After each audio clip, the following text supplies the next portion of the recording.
Engine next.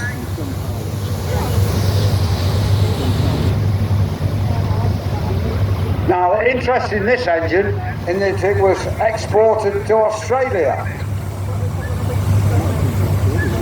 It remained with the family in Australia on threshing duties, etc. But in the early 1940s, the firebox failed on it.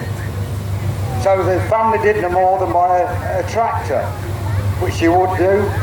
The steam engine was obviously redundant and stood there. And a gentleman we mentioned a short while ago called Dave Maris, with his big pile of road locomotive, Dave rescued it from Australia. He told me that it cost him more to get it back to this country than it was to buy the engine. So it's now owned by Andrew Biglands from Sheffield.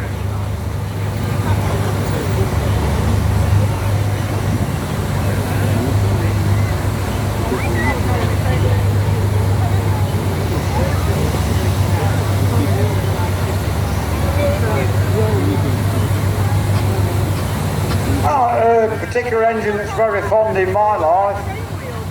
I can remember playing with this when I was a young teenager at the bus station at Gotham in Nottinghamshire, when it was owned by Chris and Clive Dable from Gotham.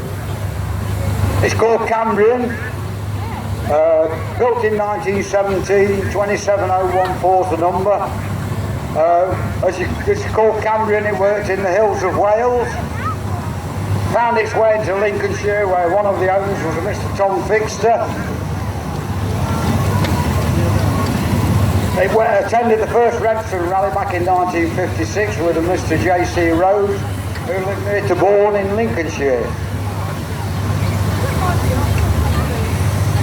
There were 5 engines at the bus station at Gotham, and when they had to be sold, this one was purchased by the late Pete Wood from Sawley.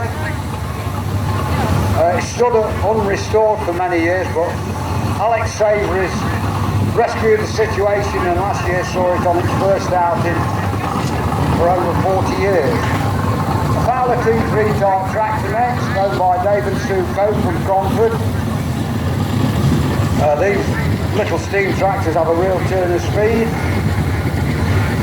This one worked for Oliver Partington, who were paper makers at Glossop.